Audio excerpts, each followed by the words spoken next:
నమస్తే ఓర్గలు 9 నేషన్ టీవీకి స్వాగతం. కోట్లాడి తెచ్చుకున్న తెలంగాణ ప్రజలు ఆకాంక్షలు నెరవేర్చేందుకే మా ప్రభుత్వం కృషి చేస్తుందని అన్నారు సీఎం రేవంత్ రెడ్డి. ప్రతిపక్ష నేత కేసీఆర్ అసెంబ్లీకి వచ్చి సలహాలు సూచనలు ఇచ్చి ఉంటే బాగుండేదని సీఎం అన్నారు. సభకు రాకపోవడం అసెంబ్లీ మర్యాదను అవమానించినట్లని అన్నారు. ప్రతిపక్ష నేతలు ఇప్పటికైనా సరైన పాత్ర పోషిస్తారని ఆశిస్తున్నామని రేవంత్ రెడ్డి అన్నారు. రాష్ట్రంలో రాచరిక పోకడలు పోవాలని మా ప్రభుత్వం నిర్ణయించింది. అందుకే రాష్ట్ర అధికారిక చిహ్నం మార్చుతున్నామని ఆయన అన్నారు. గత ప్రభుత్వం రాష్ట్రాన్ని సర్వనాశనం చేసింది. ఉద్యోగులకు జీతాలు కూడా ఇవ్వలేని పరిస్థితి తీసుకొచ్చింది. అయినా మా రాష్ట్ర ప్రభుత్వం ఉద్యోగులకు 1వ తేదీన జీతాలు ఇస్తున్నామని రేవంత్ రెడ్డి స్పష్టం చేశారు.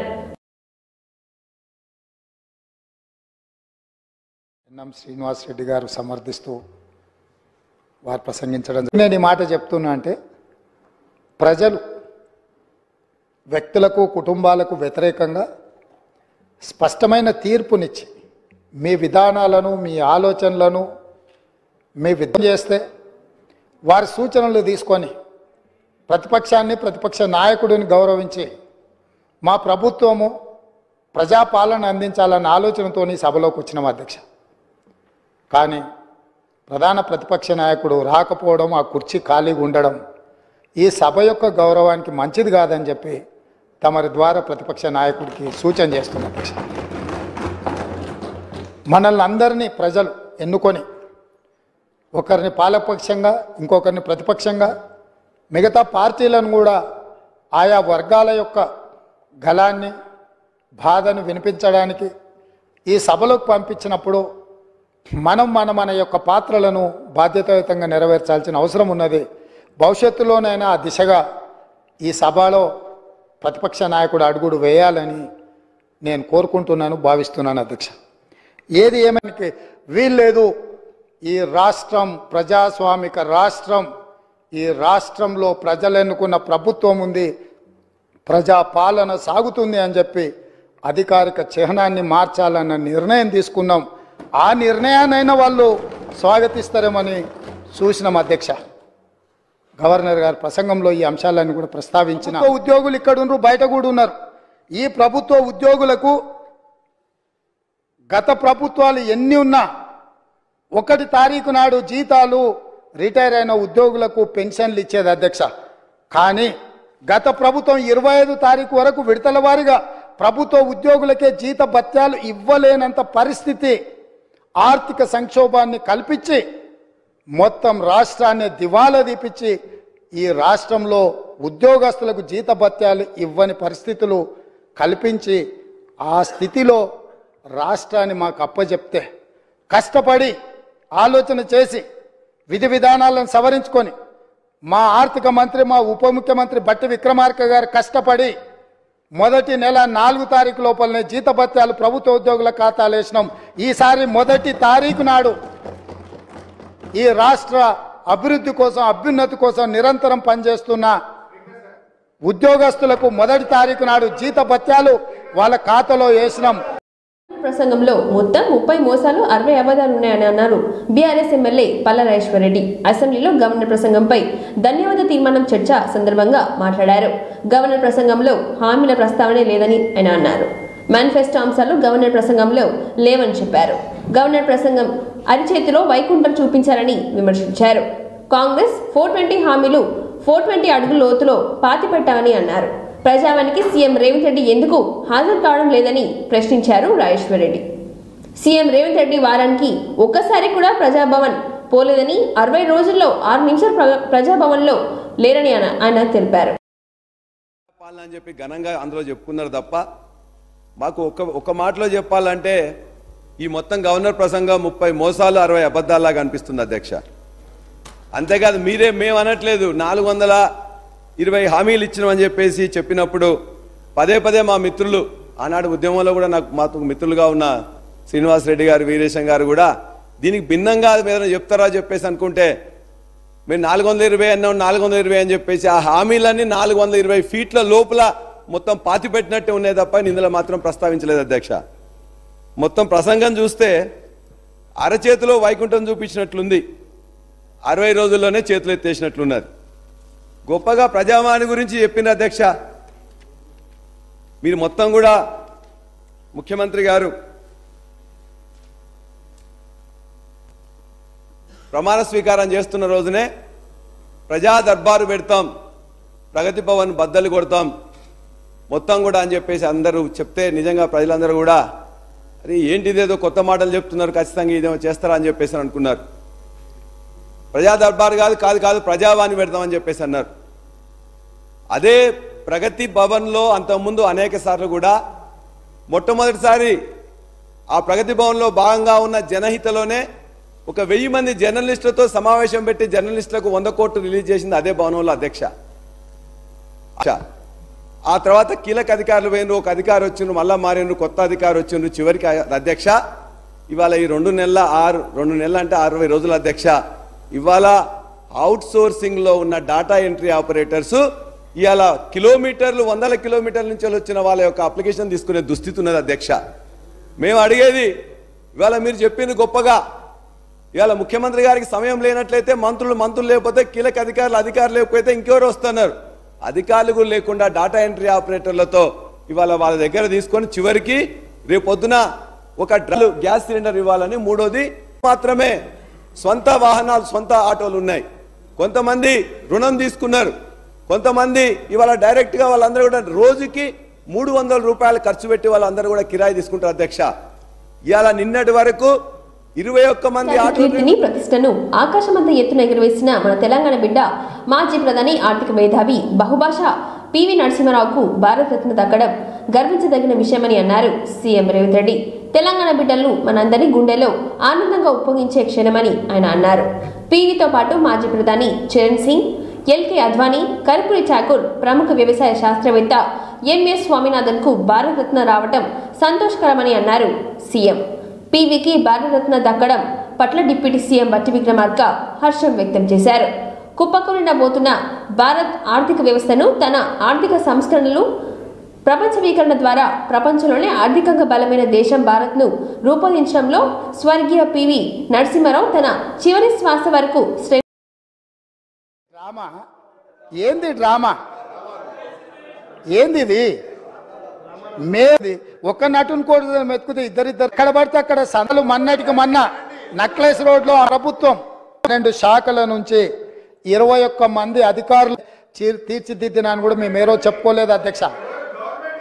అధ్యక్ష ఎన్నికల రోజు ఆలోచనలో లేము. తెలంగాణ గానాన్ని గీతాన్ని తెలంగాణలో వినిపించకుండా నిషేధించినంత పనిచేసిండ్రు అధ్యక్ష. ఎందుకు అనంటే ఈ రాష్ట్రం మనది.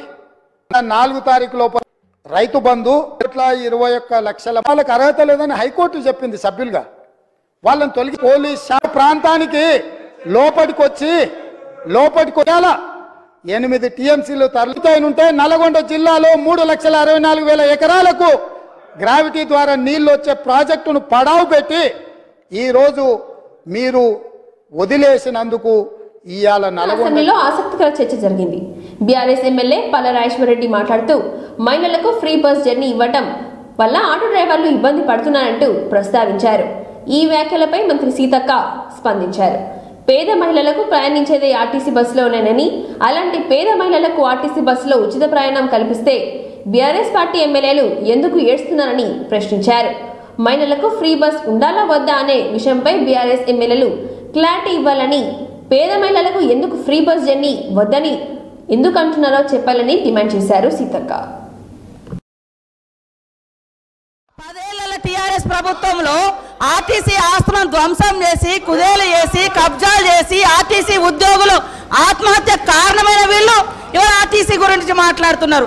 అదే కాకుండా పేదవాళ్ళు ఎక్కేది ఆర్టీసీ బస్సులు, అలాంటి బస్సుల రేట్లు పెంచి ఇవాళ ఆడవాళ్ళు బస్సులలో వస్తే తట్టుకోలేకపోతున్నారు.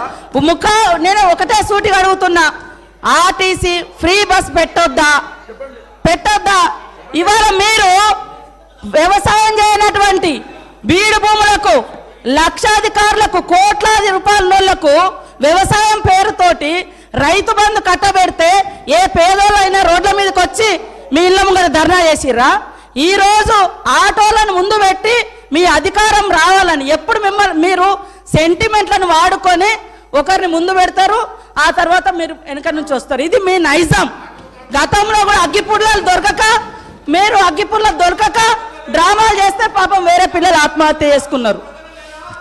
అంటే చేయకూడదు అంటారు. మరి మీరు లక్షల రూపాయలు కోట్ల రూపాయలు ప్రజల మీద అందరి మీద పన్నులేసి ఆ వచ్చిన ధనము రైతు బంధుల పేరుతోటి ఏ పేద మహిళకు ఏ పేదోళ్లకు రూపాయి దక్కలేదు.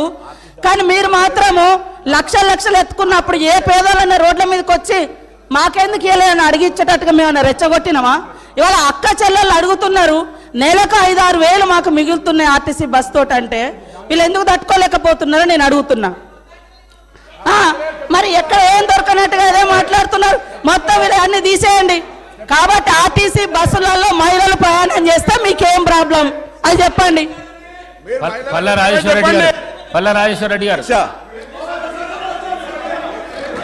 ఏం అధ్యక్ష ఇది?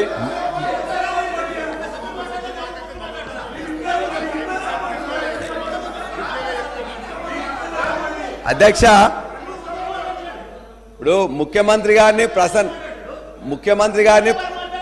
తెలుగు రాష్ట్రాల వ్యాప్తంగా మన ఓర్గన్ 9 న్యూస్ ఛానల్ కి జిల్లా స్థాయి నియోజకవర్గంలో అనుభవం కలిగిన జర్నలిస్టు కావాలను 9494825960 నెంబర్కి సంప్రదించండి.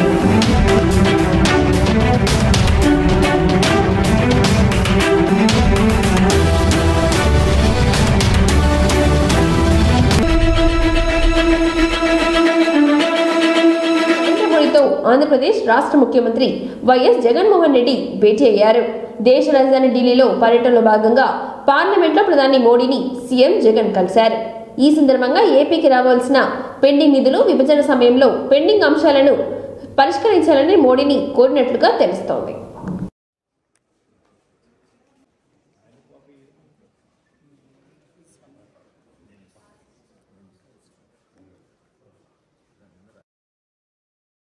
So just one comment on Bharat Ratna for PV Narasimha Rao sir. Bharat Ratna for PV Narasimha Rao sir for a Telugu person. PV Narasimha Rao. Sir, what do you say Bharat Ratna? Mr. Reddy, how sir he was a stalwart. How do you see? Do you think that he will become the next CM? Do you think he is ready to become the next CM? So just one comment on Bharat Ratna for PV Narasimha Rao sir. Bharat Ratna for PV Narasimha Rao sir for a Telugu person. PV Narasimha Rao. Sir, what do you say Bharat Ratna? Mr. Reddy, how sir he was a stalwart. How do you see? Hyderguda MLA quarters నుంచి ఆటోలో చెలో assembly ఉద్రిక్తతకు దారితీసింది. Assembly వద్ద తన వాహనాన్ని పోలీసులు లోపలికి అనుమతించకపోవడంతో ఆగ్రహానికి గురైన కుతుబుల్లాపూర్ ఎమ్మెల్యే వివేకానంద గౌడ్ సైఫాబాద్ ఏసీపీ సంజయ్తో ఘర్షణ చోటు చేసుకుంది.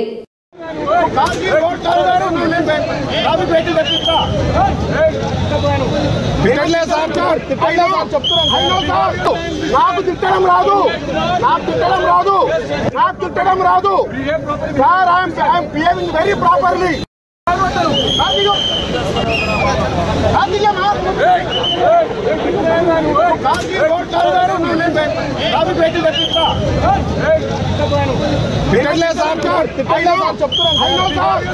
నాకు తిట్టడం రాదు.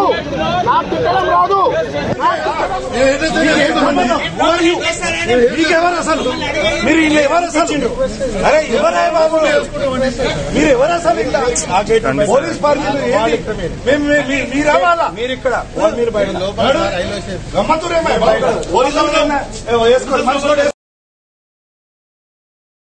ఏంటయ్యా మహాపుణ్యక్షేత్రం అయిన నీ ఆలయంలో ఏంటి అపచారం? శ్రీశైలం భక్తులు ఇప్పుడు అదే అంటున్నారు. శ్రీశైలం వచ్చిన ఓ భక్తుడు శివయ్య దర్శనం తర్వాత ఆలయంలో పులిహోర ప్రసాదం కొనుగోలు చేశాడు. అక్కడే ఆ ప్రసాదాన్ని తింటుండగా అందులో చికెన్ ఎముక వచ్చింది. శాకాహారం ఎంత నిష్ఠగా తయారు చేసే పులిహోర ప్రసాదంలో మాంసం ఎముక రావటం కలకలం రేపుతోంది. పూర్తి వివరాలకు వెళ్తే శ్రీశైలం మల్లికార్జున స్వామి వారి ఆలయ పరిధిలోని అమ్మవారి ఆలయం వెనుక బ్రహ్మానందరాయ గోపురం వద్ద ప్రసాదాల పంపిణీ నిర్వహించారు. ప్రసాదం స్వీకరించిన భక్తులు హరీష్ రెడ్డికి పులిహోరలో మాంసపు ఎముక కనిపించింది. దీంతో తీవ్ర ఆగ్రహానికి గురయ్యారు. దేవస్థానం అధికారులకు లిఖితపూర్వకంగా ఎముక ముక్కలను చూపించి ఫిర్యాదు చేశారు. పవిత్రమైన పుణ్యక్షేత్రంలో ఆ అపచారం ఏంటని సదరు భక్తుడు ప్రశ్నించారు.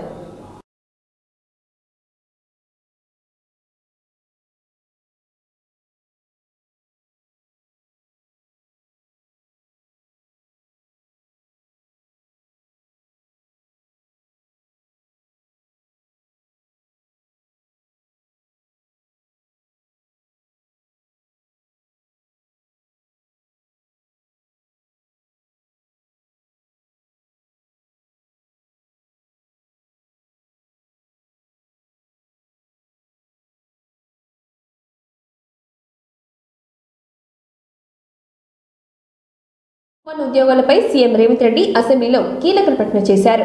తొందరలోనే గ్రూప్ 1 నోటిఫికేషన్ వేస్తామని సీఎం రేవంత్ రెడ్డి అన్నారు. గ్రూప్ 1 ఏజ్ లిమిట్ పెంచుతున్నట్లుగా ప్రకటించారు. 46 ఏళ్లకు పొడిగిస్తున్నట్లుగా తెలిపారు. గత ప్రభుత్వం నిరుద్యోగుల పట్ల నిర్లక్ష్యం వహించిందని, నోటిఫికేషన్ ఇచ్చిన పేపర్ లీకేజ్ లో నిరుద్యోగ యువత జీవితాలతో ఆడుకుందని రేవంత్ రెడ్డి విమర్శించారు. తమ ప్రభుత్వంలో ఖచ్చితంగా ఉద్యోగాల భర్తీ చేయబడతామని ఆయన అన్నారు. త్వరలో పోలీస్ శాఖలో ఉద్యోగ ఖాళీలు భర్తీ చేస్తామని సీఎం తెలిపారు. మరో 15 రోజుల్లో 15,000 పోలీస్ ఉద్యోగ నియామకాలు చేపడతామని ఆయన స్పష్టం చేశారు. అదేవిధంగా తెలంగాణ వ్యాప్తంగా ఉన్న యూనివర్సిటీలో వైస్ ఛాన్సలర్ నియామకాలు చేపడతామని హామీ ఇచ్చారు సీఎం. వాళ్ళని తొలగించడానికి కొంత ఆలస్యమైంది. వాళ్ళ వెనకాల కూడా మరి మీరే ఉన్నారా అంటే నాకు తెలియదు, అది మీరు చెప్పాలి ఉన్నారో లేరో. ఏదేమైనా వాళ్ళని తొలగించడము, కొత్తగా నోటిఫికేషన్ ఇవ్వడం, కొత్తగా ఆహ్వానించడం, చైర్మన్గా అదేవిధంగా సభ్యులుగా నియమించడం, ఇదంతా కూడా ఒక ప్రాసెస్.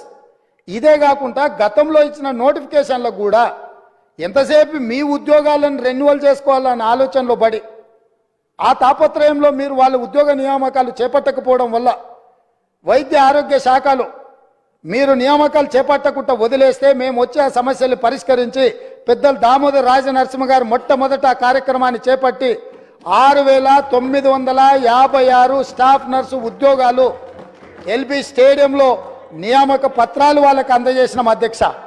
ఇది మా చిత్తశుద్ధి. అదేవిధంగా మొన్నటికి మొన్న సింగరేణి బొగ్గు గని కార్మిక సంఘంలో 2 సార్లు వాళ్ళే అధికారిక కార్మిక సంఘంగా ఎన్నికైనరు. కానీ ఏనాడు ఆ కార్మికుల బాగుల గురించి ఆలోచన చేయలే. అందులో కూడా ప్రశ్నాపత్రాలల్లా అదేవిధంగా ఇచ్చిన టెండర్లలో ఏం జరిగిందో భవిష్యత్తులో తేలుతుంది. కారుణ్య నియామకాలు కూడా చేపట్టలే. వాళ్ళ ఇంట్లో మాత్రం 4 ఉద్యోగాలు కారుణ్య నియామకాలు చేపట్టారు. వాళ్ళు ఉద్యోగాలు ఉంటూనే ఉంటారు. రెన్యువల్స్ మీద రెన్యువల్స్ ఎక్స్పెక్ట్ చేస్తూనే ఉన్నారు. ఎంబడే మా బట్టి విక్రమార్క గారు ఆ కారుణ్య నియామకాల విషయంలో స్పష్టమైన నిర్ణయం తీసుకొని 441 కారుణ్య నియామకాలు మొన్నటికి మొన్న నక్లెస్ రోడ్లో అంబేద్కర్ సాక్షిగా ఉద్యోగ నియామకాలు చేపట్టిన అధ్యక్ష. అదేవిధంగా పోలీస్ డిపార్ట్మెంట్లో నియామకాలు చేపట్టాల్సిన చర్యలు వాళ్ళు చేపట్టకపోవడం వల్ల 15,000 పోలీసు ఉద్యోగ నియామకాలు వాళ్ళు ఇట్లనే అరిసి గోల పెట్టినా వీళ్ళు ఇట్లనే అరుచుకుంటూ కూర్చున్నా తొందరలోనే పోలీస్ శాఖలో 15,000 పోలీసు ఉద్యోగ నియామకాలు చేపట్టి మా చిత్తశుద్ధిని నిరూపించుకున్న బాధ్యత మా మంత్రివర్గం తీసుకున్నది. వాళ్ళు అరిసి గోల పెట్టిన చొక్కాలు చించుకున్న 15 రోజుల్లో వాళ్ళు అడ్డం పడ్డా సరే 15,000 నియామకాలు పోలీసులను చేపట్టి నిరుద్యోగ యువకులను ఆదుకునే బాధ్యత మేము తీసుకుంటాం అధ్యక్ష. కాబట్టి ఇవాళ గ్రూప్ 1లో కూడా పరీక్షలు లోపభూయిష్టంగా నిర్వహించడం వల్ల high court single bench, high court divisional bench అన్ని కోర్టులు వీళ్ళు అవలంబించిన విధానాలను కోర్టు కొట్టేస్తే లక్షలాది మంది నిరుద్యోగ యువకులు పరీక్షలు రాసి మీ చేతగాని తనం వల్ల వాళ్ళ జీవితాలతో చెలగాటం ఆడుతుంటే కొత్త బోర్డును వేసి అదనంగా ఖాళీలను అన్నిటిని కూడా కలిపి ఈరోజు గ్రూప్ 1 పరీక్షలకు మా ప్రభుత్వం క్లియరెన్స్ ఇచ్చింది. తొందరలోనే నోటిఫికేషన్ ఇచ్చి వీళ్ళ వల్ల వయసు మీద పడ్డ వాళ్లకు 46 సంవత్సరాల వరకు ఉద్యోగ అప్లికేషన్ పెట్టుకోవడానికి అర్హత కల్పించి వయసుకు కూడా మినహాయింపునిచ్చి మా ప్రభుత్వం నిరుద్యోగ యువకుల్ని ఆదుకోవాలన్న ఆలోచనతోని మేము ముందుకు వచ్చినాం అధ్యక్ష.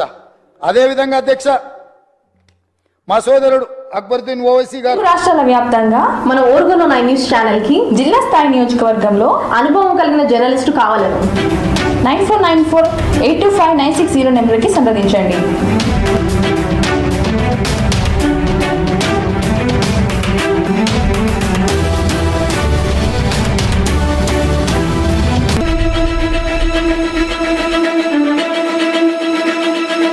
తెలుగు రాష్ట్రాల వ్యాప్తంగా మన ఓర్గన్ 9 న్యూస్ ఛానల్ కి జిల్లా స్థాయి నియోజకవర్గంలో అనుభవం నుండి 24 వరకు జరిగే మేడారం మహాజాతరకు మంత్రి సీతక్క అన్ని ఏర్పాట్లు పూర్తి చేశామని అన్నారు. అత్యంత వైభవంగా సమ్మక్క సారలమ్మ జాతర నిర్వహిస్తున్నామని ఆమె తెలిపారు. గురువారం రాత్రి మేడారంలో మంత్రి సీతక్క జిల్లా కలెక్టర్ ఎస్పీలతో కలిసి అమ్మవార్ల గద్దెల వద్ద ఏర్పాట్లను పరిశీలించారు. 4,000 మంది పారిశుద్ధ్య కార్మికులు, వైద్య శాఖ నుంచి 30 ప్రత్యేక హెల్త్ క్యాంపులు, అంబులెన్స్లు, ఆర్టీసీ మహిళా సిబ్బందికి టికెట్ కౌంటర్ల వద్ద ప్రత్యేక వసతి సదుపాయాలు ఏర్పాటు చేసినట్లుగా చెప్పారు. R&B ఆధ్వర్యంలో 14 క్లస్టర్లు 279 యూనిట్స్ ద్వారా 5,532 టాయిలెట్స్ ఏర్పాట్లు చేసినట్లుగా ఆ జిల్లా మంత్రి తెలిపారు. VVIPలకు తాకిడితో సాధారణ భక్తులకు ఎలాంటి ఇబ్బంది కలగకుండా జాగ్రత్తలు తీసుకున్నామని అన్నారు.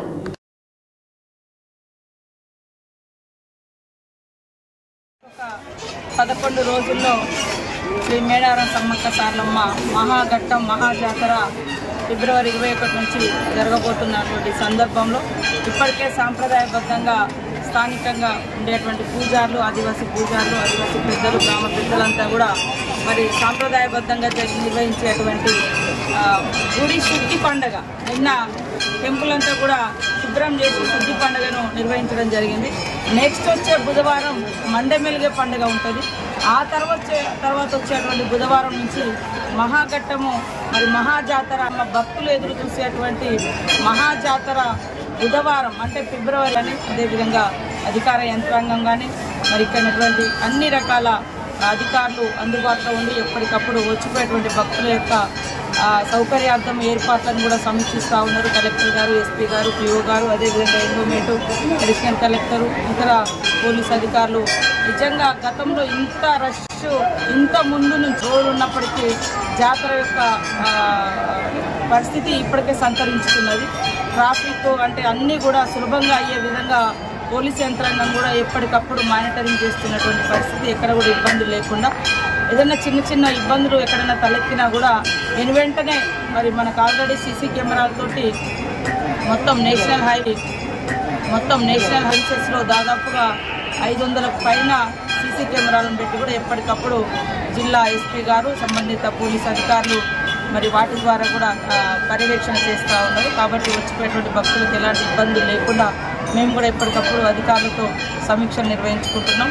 ఎలాంటి భయం లేకుండా భక్తులందరూ స్వేచ్ఛగా సంతోషంగా కుటుంబంతో తరలి రావాల్సిందిగా పేరున కోరుకుంటా ఉన్నాం. అందరికీ మా స్వాగతం, సుస్వాగతం. వార్తల సమాప్తం. మరిన్ని వార్తలతో మళ్ళీ కలుద్దాం. చూస్తూనే ఉండండి ఓర్గలు 9 నేషనల్ టీవీ.